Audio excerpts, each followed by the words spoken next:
Ça faisait longtemps qu'on avait envie de vous faire visiter notre bus, notre maison roulante. Alors aujourd'hui c'est parti, on y va. Alors concernant le cockpit, comme vous voyez, le tableau de bord a été complètement refait maison.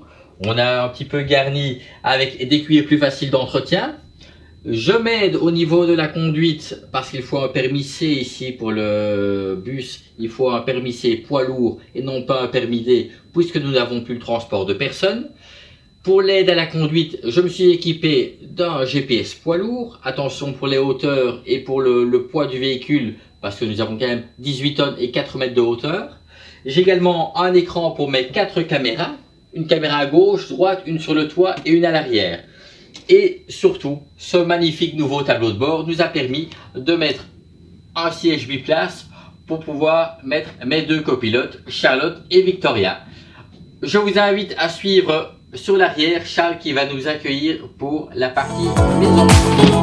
Bienvenue dans notre maison. Voici notre salon-salle à manger. C'est ici que nous faisons nos devoirs. Nous mangeons, nous jouons tous ensemble. Papa et moi avons construit des coffres de rangement et une réserve de nourriture ici. Nous pouvons aussi abaisser la table pour regarder la télé. Suivez-nous pour la suite de notre visite. Nous avons besoin de matériel scolaire, alors nous avons une armoire qui contient même une imprimante.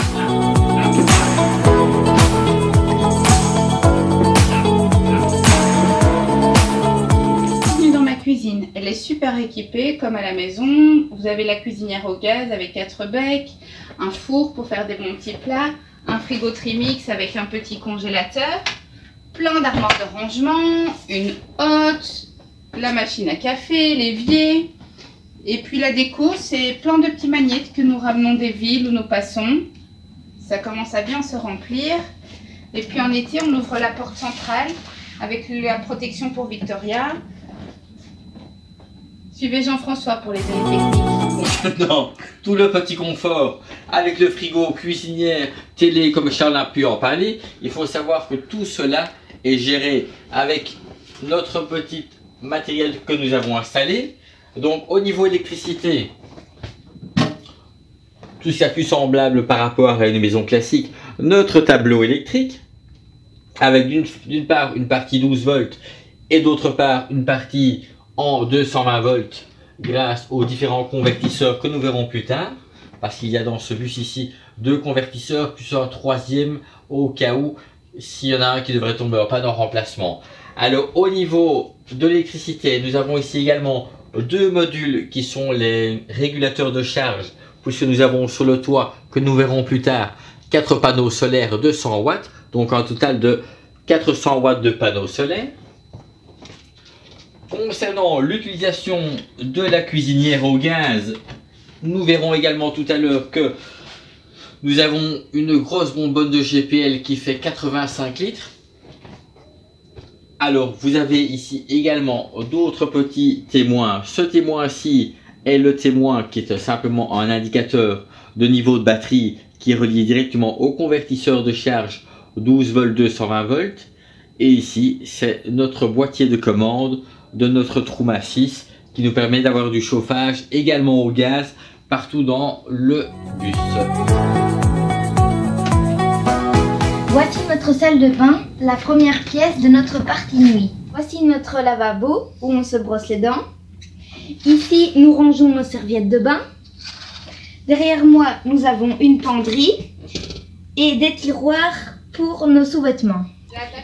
De l'autre côté de notre salle de bain, nous avons notre douche, la petite baignoire de Victoria, notre toilette, la pharmacie.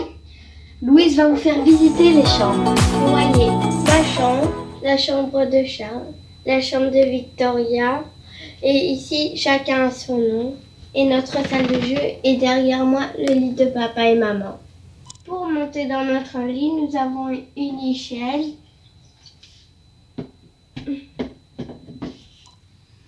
Dans ma chambre, nous avons 2 armoires de vêtements, une bibliothèque avec ma radio. Charles a sa collection de Geronimo Stilton et Victoria a également sa collection de Choupi. Dans notre salle de jeu, nous avons même nos poupées et notre petite cuisine. En dessous du lit de maman et papa, nous avons nos vêtements chauds et nos décorations de Noël. Après la visite de l'intérieur, maintenant une petite visite de l'extérieur avec d'abord la visite des soutes.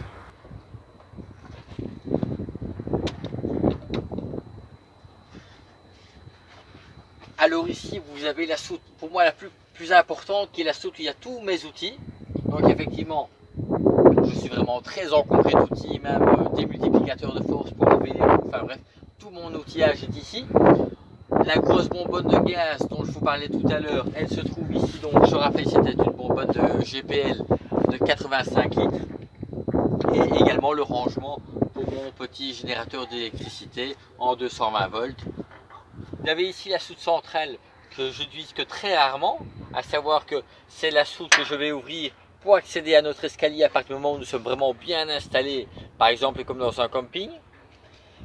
Dans cette soute, nous avons accès aux 2 batteries lithium qui sont chacune des batteries de 100 ampères. Donc nous avons 2 fois 100 ampères lithium d'énergie. Nous avons également le rangement pour nos petits overboards et autres. Et alors j'ai encore une batterie de réserve, qui est une batterie de réserve pour la partie camion en cas de nécessité pour un coup de main en hiver. Alors, la soute ici où j'ai toute la réserve de mes eaux grises et les eaux brunes, à savoir donc un réservoir de 160 litres ici en dessous pour les eaux grises, tout ce qui est donc récupération d'eau de douche et également des lavabos et éviers de cuisine, et le petit réservoir de 50 litres qui lui est le réservoir d'eau brune, donc des toilettes. Pour pouvoir vidanger les 2 réservoirs, j'ai installé une petite pompe type pompe broyeur qui permet donc de pomper l'eau et de la renvoyer beaucoup plus loin, ce qui nous permet effectivement de vider les citernes au moment où nous avons aucun accès de flush classique, mais simplement un petit évier comme pour les cassettes. Bien, nous sommes assez ennuyés, donc grâce à la pompe, je peux me permettre d'envoyer les eaux sales de manière générale effectivement dans ces éviers. À côté de cela, j'ai une petite réserve de 100 litres pour le mazout. Ça, c'est la soute de Charles, Louise et Victoria qui contient tous les jeux d'extérieur, que ce soit le jeu de plage, les bouées et les raquettes. Dans cette gigantesque soute qui est 2 fois plus profonde que de l'autre côté, nous avons les 2 citernes de 2 fois 200 litres d'eau propre. Nous avons notre machine à laver.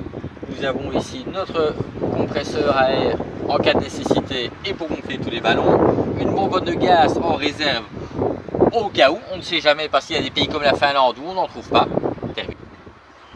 Et alors la dernière soute de rangement, c'est la soute qui contient tout notre mobilier, chaises, tables pour l'extérieur, avec également accès à la poussette priorité et également le porte-bébé pour la montagne. Pour nos vélos, papa a construit une structure avec Denis, son ami ferronnier, qui permet même de descendre les roues de secours. L'ensemble de la structure monte et descend grâce à un treuil.